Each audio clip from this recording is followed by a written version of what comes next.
మనం చాలా సందర్భాల్లో మనం మాట్లాడుకున్నాం. పర్టికులర్‌గా ప్రభుత్వాలు, ప్రతిపక్ష నేతలపైన కావచ్చు, కొంతమంది మీలాంటి వాళ్ళపైన కావచ్చు, సోషల్ యాక్టివిస్టులపైన, జర్నలిస్టులపైన కూడా రాజద్రోహం కేసులు పెట్టడం చూస్తున్నాం. గడిచిన 5 ఏళ్లలో ఉమ్, దాదాపు దేశవ్యాప్తంగా 3000కు పైగా రాజద్రోహం కేసులు పెట్టినట్టుగా ఎక్కడో చదివాను నేను. సో ఈ రాజద్రోహం కేసులకు సంబంధించి 120 బి నాది 124 120 124 సెడిషన్ 4 124A. 124 ఏ సెడిషన్. సో అప్పుడు రాజద్రోహం, సెడిషన్. రాజరేఖలు లేనప్పుడు రాజద్రోహం ఏంటి, ఆ సెక్షనే తీసేయాలని డిమాండ్ చాలా కాలంగా ఉంది. దీంట్లో ఏమన్నా ఇచ్చారా సార్? దానికి ఏమన్నా చూసారా? మీకు ఏమైనా ఐడియా ఉందా? నో రాజద్రోహాన్ని తీసి దేశద్రోహాన్ని పెట్టారు. ఏంటి సేమ్ చట్టం యాజ్ ఇట్ ఈజ్ గా ఉంది. As it is. రాజ అనే పదం తీసేసి దేశద్రోహం. ఓ. సో ఈ దేశద్రోహంలో ఫేక్ కరెన్సీని కొంచెం డెఫినేషన్ ఎలాబరేట్ చేశారు. Punishment is remain same. హ్మ్, హ్మ్, హ్మ్, పనిష్మెంట్ రిమైన్ సేమ్. హ్మ్, హ్మ్, రాజద్రోహం అనే పదాన్ని తీసేసి అంతకంటే కఠినమైనటువంటి శిక్షని హ్మ్, రాజద్రోహం ఇంకా డెఫినేషన్ ఎలాబరేట్ చేశారు. హ్మ్, ఇప్పుడు ఇంతకు ముందు ఫేక్ కాయిన్స్ ని ఎక్స్చేంజ్ చేసిన, హ్మ్. లేకపోతే ఏదైనా ఇతర దేశాలకు అమ్మాయిల్ని అమ్మాలని, లేకపోతే ఇట్లాంటి కార్యక్రమాలు హ్యూమన్ చేసిన, ట్రాఫికింగ్. ఇలాంటివి చేస్తే అవి కూడా దేశద్రోహం కిందకి తీసుకొచ్చారు. హ్మ్, హ్మ్, సో ఇప్పుడు డజంట్ మేక్ ఎనీ సెన్స్. హ్మ్, ఇంతకు ముందు మీరు మీ మీద సెడిషన్ పెట్టాలి అంటే సుప్రీంకోర్టు రాజద్రోహం, రాజులే లేనప్పుడు రాజరికంలో పెట్టిన చట్టం ఏంటని సుప్రీంకోర్టు కామెంట్ చేసింది, దాన్ని స్ట్రక్ డౌన్ కూడా చేసింది. అవును. కానీ ఇప్పుడు మీరు ప్రజాస్వామ్యంలో ఏది మాట్లాడినా వాళ్ళు ఇది దేశానికి ద్రోహం అనుకుంటే దేశద్రోహం కేసు అయిపోతుంది. So punishment is remain same. హ్మ్, ఆ చట్టం ఏ విధంగానూ పక్కకి వెళ్ళిపోలేదు. హ్మ్, ఇంకా డెఫినేషన్ ఎలాబరేట్ చేశారు. హ్మ్. సో మనం ప్రశ్నించినా, ఇంకోటి చేసినా దేశద్రోహం కేసు పెట్టే అవకాశం కొత్త సో చట్టాలు రాజకీయ పార్టీలని, అధికారంలో ఉన్న పార్టీలు ఎక్కడ డిసప్పాయింట్ చేయదు ఇది. వాళ్ళ స్వేచ్ఛగా అంతే అంతే అంతే. దేశద్రోహం కేసులు పెట్టొచ్చు. రాజకీయ పార్టీ లేదు. మీరు ఇంతకు ముందు భారతీయ జనతా పార్టీ ఇప్పుడు కేసులు పెడుతున్నట్టుగా ఎవరు ఏమి స్లోగన్ ఇచ్చినా, అగ్నెస్ట్ గవర్నమెంట్ స్లోగన్ ఇచ్చినా మీరు దేశద్రోహం కిందకే వస్తుంది. సో అక్కడ రిలాక్సేషన్ ఏం దొరకలేదు. సో ఫెమా కేసులకు సంబంధించి ఏంటి, అదేమన్నా కొత్తగా చూడొచ్చా? ఫెమా ఈడీకి సంబంధించిన కేసెస్ పైన sir I'm sorry. FEMA cases, FEMA ఈడీకి సంబంధించిన కేసెస్. ఏ sir FEMA cases means? FEMA cases ఉంటాయి కదా, ఈ ల్యాండ్ మనీ లాండరింగ్ సంబంధించిన కేసెస్, వీటికి సంబంధించిన సెక్షన్స్ లో ఏమన్నా చేంజెస్ ఉన్నాయా? అంటే మనీ లాండరింగ్ కి సంబంధించి అది సపరేట్ ఎనాక్ట్మెంట్ కదా. మనీ లాండరింగ్ కి సంబంధించి దీనికి సంబంధించినంత వరకు Indian penal code, criminal procedure code, Indian evidence act ఏ విధంగా దీన్ని ఒక కేసు విచారణ జరగాలి. ఇప్పుడు ఇంతకు ముందు అంటే నేను అబ్జర్వ్ చేసిన మేజర్ చేంజెస్ ఏంటి అంటే కొన్ని ప్రాసెస్ ని ఫ్లెక్సిబుల్ చేశారు. ఇప్పుడు ఇంతకు ముందు అక్యూజ్డ్ సమన్స్ వెళ్ళాలి అంటే డైరెక్ట్ గా పోలీస్ ఆఫీసర్ తీసుకెళ్ళేవాలి, లేదంటే రిజిస్టర్ పోస్ట్ లో చేయాలి. ఇప్పుడు ఏంటంటే ఈమెయిల్ ద్వారా ఇవ్వచ్చు, వాట్సాప్ ద్వారా ఇవ్వచ్చు. దే రికగ్నైజ్డ్ ఈ ఆస్పెక్ట్స్. నెంబర్ 2 కొంత ఫ్లెక్సిబుల్ గా జరిగింది ఏంటి అంటే ఇప్పుడు ఫర్ ఎగ్జాంపుల్ ఇంతకు ముందు ఏ ప్రొసీజర్ అయినా సరే వీడియోగ్రాఫ్, ఆడియోగ్రాఫ్ చేయాలి అనేది మ్యాండేట్ లేదు పోలీస్ ఆఫీసర్లకి. ఫర్ ఎగ్జాంపుల్ ఇప్పుడు ఒక పోస్ట్ మార్టం జరుగుతుంది, దాన్ని వీడియో ఫర్ ఎగ్జాంపుల్ పంచనామా అంటారు. ఎలా ఉంటుందంటే ఒక దొంగతనం కేసులో మీ ఇంట్లో వస్తువులు పోయినాయి, ఆ ఇంట్లో వస్తువులు ఎక్కడో దొరుకుతాయి. ఇంట్లో వస్తువులు ఎక్కడో దొరికినప్పుడు ఆ అక్యూజ్డ్ పొజిషన్ లో దొరికినప్పుడు ఇంతకు ముందు ఒక రెవెన్యూ పీపుల్ ను తీసుకుని వెళ్ళి పంచనామా రాయించి పంచనామా ఇక్కడ పెడతారు. ఈ పంచనామా రేపొద్దున ఎంఆర్ఓ గారు లేక ఎవరో విఆర్ఓనో వచ్చి అబ్బే మేము వెళ్ళలేదని మాకు సంబంధం లేదని చెబుతారు. సో అందువల్ల 90% ఎక్విటల్స్ వచ్చేస్తాయి ఇలాంటి కేసెస్ లో. ఇప్పుడు ఏం చేశారు అంటే ఈ పంచనామా ప్రొసీడింగ్స్, అక్యూజ్డ్ దగ్గర మెటీరియల్ దొరికిన పంచనామా ఈ ప్రొసీడింగ్స్ అన్ని కూడా వీడియోగ్రాఫ్ చేయమని చెప్పారు. సో దీని వల్ల ఏమవుతుంది అంటే రేపొద్దు కొంచెం కన్విక్షన్ రేట్ పెరిగే అవకాశం ఉంది, ప్రొసీడింగ్స్ ట్రాన్స్పరెంట్ గా ఉండే అవకాశం ఉంది. సో సమన్స్ ప్రాసెస్ కొంత ఫ్లెక్సిబిలిటీ అయింది, ఫ్లెక్సిబుల్ గా సమన్స్ పంపించే అవకాశం ఉంది. సో ఈ విధమైనటువంటి ప్రొసీజర్ చేయటం వల్ల పోలీస్ ఆఫీసర్లు కూడా కొంత రెస్పాన్సిబుల్ గా ఉంటారు. అంటే దొంగ కేసులు పెట్టకుండా, ఎందుకంటే 100 కేసుల్లో వాళ్ళు దొంగలు పట్టుకోరు, 100 కేసుల్లో వాళ్ళు రికవరీ చేయరు. ఇవన్నీ కూడా మ్యానిపులేటెడ్ ప్రొసీడింగ్స్ తోటి వాళ్ళు రెవెన్యూ పీపుల్ పట్టుకొని మానిటర్ చేస్తారు. సో ఇప్పుడు ఏంటి అంటే దీనికి ఒక లీగాలిటీ వస్తుంది. ఇది కొంత మరి ఏ విధంగా దీన్ని ముందుకు తీసుకెళ్తారు చూడాలి. ఇంకోటి ఏదో అంటే విన్నాను సార్, ఇంకొకటి సెక్షన్స్ సెక్షన్స్ కాకుండా క్లాజ్లు అని పిలుస్తున్నారంట ఇప్పుడు. ఇదేంటి భారత న్యాయ సంహిత క్లాజ్ 1 క్లాజ్ 2 అలా చెప్తున్నట్టున్నారు. దేశవ్యాప్తంగా మీడియాలోను సోషల్ యాక్టివిస్టుల్లోనూ జర్నలిస్టుల్లోనూ ఉన్న టెన్షన్ కాస్త ఆందోళన ఏంటంటే 195 అని ఒక క్లాజ్ ఏదో తీసుకొచ్చారంట.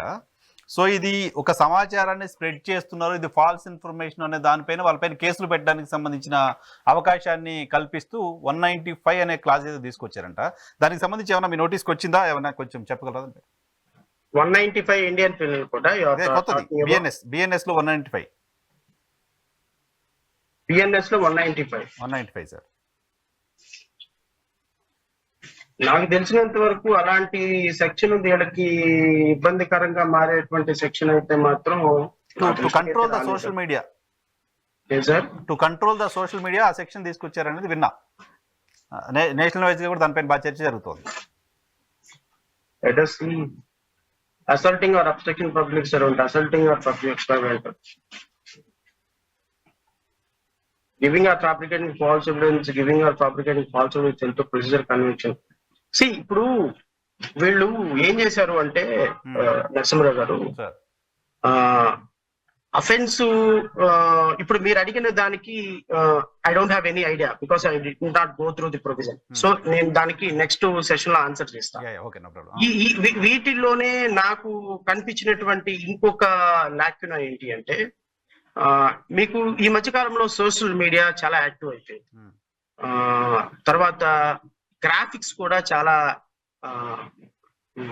సొఫిస్టికేటెడ్ గ్రాఫిక్స్ వచ్చినాయి.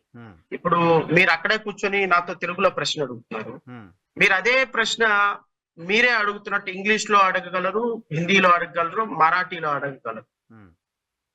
నరసింహరావు గారి స్ట్రక్చర్ అదే, మీ ఫేస్ మొత్తాన్ని మార్చి అక్కడ మహేష్ బాబుని పెట్టగలరు. అసలు ఎవడు కనుక్కోలేదు.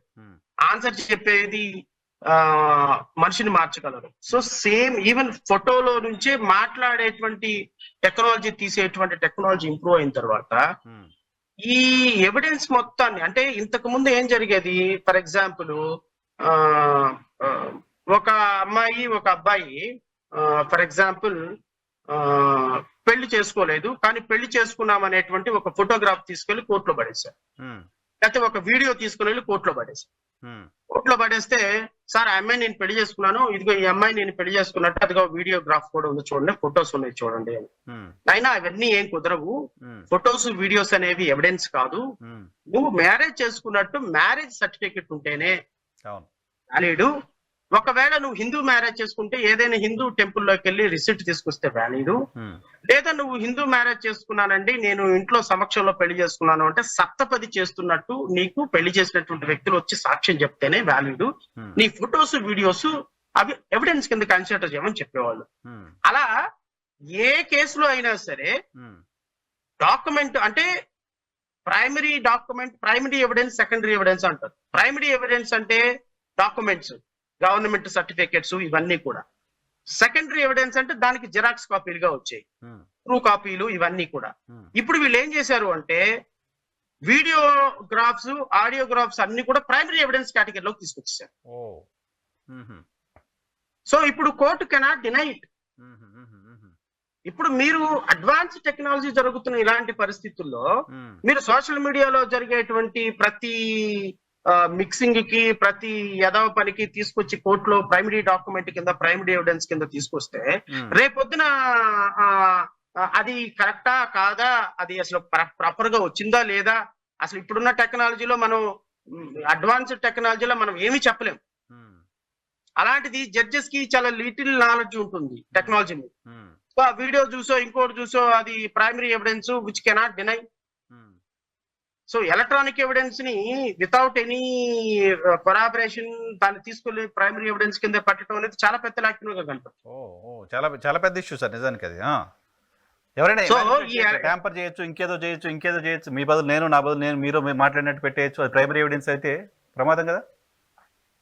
అదే కదా, ఇప్పుడు మనిషి ఒక్కళ్ళే ఉంటారు, ఫేస్ మారిపోతుంది. అసలు నేను ఒక్కొక్కసారి అప్పుడప్పుడు సోషల్ మీడియా తిరిగేస్తున్నప్పుడు నాకు అనిపిస్తుంది anything is possible for human being ఇప్పుడున్న పరిస్థితుల్లో అని. మాటలు పాసిబుల్లే, యాక్షన్స్ పాసిబుల్లే, మనిషిని మార్చేయటం పాసిబుల్లే.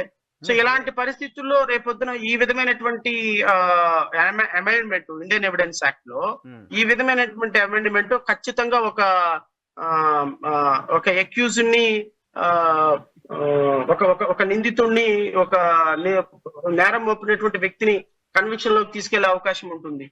సో పోలీస్ ఆఫీసర్ సాక్షాత్తు ప్రధానమంత్రి నరేంద్ర మోదీ గారికి సంబంధించిన ఫేక్ వీడియోలు వాడేసి సర్క్యులేట్ చేశారని మొన్న ఎలక్షన్ లో తెలంగాణ ముఖ్యమంత్రి పైన కేసు అయింది, రేవంత్ రెడ్డి గారి పైన. రేవంత్ రెడ్డి గారి ప్రధానమంత్రి గారికి సంబంధించిన ప్రధానమంత్రి గారినే ఫేక్ గా క్రియేట్ చేసి సర్క్యులేట్ చేసినప్పుడు ఇంకా మిగతా వాళ్ళ పరిస్థితి ఏంటి?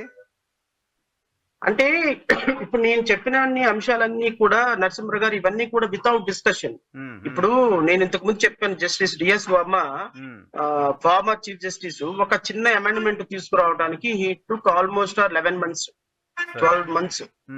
He traveled around the country and he invited many objections and he consulted legal luminaries, law commission opinion ఇంత తీసుకున్నారు. And there is a lot of discussion went on parliament. So ఇది పార్లమెంట్ లో డిస్కషన్ జరగలేదు. చట్టాలని మారుస్తున్నప్పుడు దీని మీదకి సంబంధించి చట్టాల మీద మారుస్తున్నాము, డిస్కషన్ లేదు, లా కమిషన్ కన్సల్టేషన్ లేదు, వేరియస్ లీగల్ luminaries ఉన్నారు వాళ్ళతో కన్సల్టేషన్ లేదు, సుప్రీం కోర్టు తో కన్సల్టేషన్ లేదు, హైకోర్ట్స్ తో కన్సల్టేషన్ లేదు, అట్ ది సేమ్ టైం రాజ్యసభలో మేధావులు ఉన్నారు అక్కడ డిస్కషన్ లేదు. ఫర్ వాట్ పర్పస్ అండి? రాజ్యసభ ఇస్తే కరెక్ట్ కదా, పెద్దల సభ. సో ఇలాంటివన్నీ కూడా అక్కడ డిస్కషన్ జరగాలి, పెద్దల సభలో డిస్కషన్ జరగాలి. ఇనానిమస్ గా నువ్వు చట్టాలు తీసుకొచ్చేస్తే రైతు చట్టాలు తీసుకొచ్చినట్టుకుంటే ఈ చట్టాలు కూడా తీసుకొచ్చినట్టు ఉన్నాయి. ఇప్పుడు రేపొద్దున ఎంత ప్రాబ్లం అవుతుంది అంటే మీరు ఎంత సింపుల్ కేసులో కూడా 60 రోజుల పాటు మాకు పోలీస్ కస్టడీకి వేసే రైట్ ఉంది, మీరు 60 రోజుల్లోపు బెయిల్ ఎట్లా ఇస్తారని అడిగితే పోలీస్ ఆఫీసర్ పబ్లిక్ ప్రాసిక్యూటర్ ని what answer judge should give? ఆయన చట్టం ఫాలో అవ్వాల్సిందే కదా జడ్జి. నా బెయిల్ ఉన్నప్పుడు ఇంకోటి కూడా చెప్తున్నా, ఇంకోటి అనుకోవచ్చు. ఇప్పుడు ఫర్ ఎగ్జాంపుల్ పోలీస్ కస్టడీకి వేసారు, నేను 14-15 రోజుల్లోపు పోలీస్ కస్టడీకి వేయాల్సిన మ్యాండేట్ ఉంది కాబట్టి వేసేస్తున్నా. 15 రోజుల తర్వాత నేను బెయిల్ వేసుకుంటా. ఇప్పుడు నేను 60 రోజుల వరకు ఉంది కాబట్టి 60 రోజుల దాకా నేను పిటిషనే వేయను. 55వ రోజు వేస్తా పిటిషన్. 55వ రోజు వేస్తా. అప్పుడు దాకా మీరు బెయిల్ ఎట్లా ఇస్తారండి? నాకు 60 రోజుల వరకు అవకాశం ఉంది కదా పోలీస్ కస్టడీకి వేసే పిటిషన్ అంటా నేను ఏం చెప్తారు? సో ఇది బెయిల్ రాకుండా ఒక విధంగా అక్యూజ్డ్ కి బెయిల్ రాకుండా చేసేటువంటి దుర్మార్గ ప్రయత్నం. And police officer now he become a hero, real hero. Judges check point లేదు. అండ్ ఇంకొకటి కూడా చెప్తున్నా, సూపరింటెండెంట్ ఆఫ్ పోలీస్ ని, అడిషనల్ సూపరింటెండెంట్ ఆఫ్ పోలీసుల్ని మెజిస్ట్రేట్ల కింద డిజిగ్నేట్ చేశారు. ఓహో, ఓకే. కలెక్టర్ మ్యాజిస్ట్రేట్ గా ఎగ్జిక్యూటివ్ మెజిస్ట్రేట్ల కింద డిజిగ్నేట్ చేశారు. డిజిగ్నేట్ చేసి వీళ్ళకి కొన్ని మెజిస్టేరియల్ పవర్స్ ఇచ్చేసారు. ఈ మెజిస్టేరియల్ పవర్లతోటి వాళ్ళు they can deny of non registration of FIR. And రేపొద్దున ఫర్ ఎగ్జాంపుల్ 24 గంటలు ఒక వ్యక్తిని పట్టుకున్నారు. 24 ఇప్పుడు ఫర్ ఎగ్జాంపుల్ బెంగళూరులో ఒకటి తప్పు చేశాడు నరసింహరావు గారు, వాడు ఆంధ్రప్రదేశ్ లో దొరికాడు. ఆంధ్రప్రదేశ్ నుంచి బెంగళూరు తీసుకెళ్లాలి. ఆంధ్రప్రదేశ్ నుంచి బెంగళూరు తీసుకెళ్లాలి అంటే ఇట్ విల్ టేక్ ట్రైన్ లో అయితే ఒక 20 hours ఎంతో ట్రైనింగ్ జర్నీ పడుతుంది. సో వీడిని పట్టుకొని ఇక్కడ ఫార్మాలిటీస్ కంప్లీట్ చేసేలోపు 24 గంటలు అయిపోయింది. చట్టం ఏం చెప్తుంది? విజయవాడలో ఉన్న నియరెస్ట్ మెజిస్ట్రేట్ దగ్గర ఒక ప్రొడ్యూస్ చేసి అక్కడ నుంచి నువ్వు అతన్ని బెంగళూరు తీసుకెళ్ళమంటుంది. ఇప్పుడు ఇక్కడ మెజిస్ట్రేట్ ప్రొడ్యూస్ చేయమంటే ఇక్కడ సూపరింటెండెంట్ ఆఫ్ పోలీస్ దగ్గర ప్రొడ్యూస్ చేసి తీసుకెళ్లిపోతారు. వచ్చే అవసరం లేదు ఇక సూపరింటెండెంట్. అండ్ ఇంకా ఇప్పుడు ఫర్ ఎగ్జాంపుల్ జ్యుడిషియల్ కస్టడీలో ఒక వ్యక్తి చనిపోయినాడు అనుకోండి, అది జ్యుడిషియల్ మెజిస్ట్రేట్ దగ్గరే ఎంక్వైరీ చేయించాలి. ఇప్పుడు దాన్ని మెజిస్ట్రేట్ అని రాశారు. ఏ మెజిస్ట్రేట్? జ్యుడిషియల్ మ్యాజిస్ట్రేటా, ఎగ్జిక్యూటివ్ మ్యాజిస్ట్రేటా? దానికి క్లారిటీ లేదు. సో రేపొద్దున పోలీసులు కొట్టి చంపేసి లాకప్ డెత్ జరిగితే సూపరింటెండెంట్ ఆఫ్ పోలీస్ సమక్షంలోనే పోస్ట్ మార్టం జరుగుతుంది, ఎంక్వైరీ జరుగుతుంది. సో పోలీస్ ఆఫీసర్స్ ని ఎగ్జిక్యూటివ్ మెజిస్ట్రేట్లుగా డిజిగ్నేట్ చేయడం అనేది పోలీస్ పవర్స్ ని మెజిస్ట్రేట్స్ పవర్స్ ని డిమిట్ చేసి ఇది వాళ్ళ చేతిలోకి అన్క్వశ్చనబుల్ పవర్ ఇచ్చినట్టే. అరే బిలో 7 years అఫెన్సెస్ లో వాళ్ళకి బెయిల్ ఇచ్చే అవకాశం ఉంది. ఎఫ్ఐఆర్ కట్టాలా వద్దా డెసిషన్ తీసుకునే అవకాశం వాళ్ళకు ఉంది. ఎఫ్ఐఆర్ మేము కట్టము అనుకుంటే ఇమీడియట్ గా మెజిస్ట్రేట్ కేటగిరీలో వాళ్ళు రెఫ్యూజ్ చేసే అవకాశం వాళ్ళకు ఉంది. ఇప్పుడు అక్యూజ్డ్ ని అరెస్ట్ చేసిన తర్వాత వాడిని ప్రొడ్యూస్ చేయాలా వద్దా అనే పవర్ వాళ్ళకు ఉంది.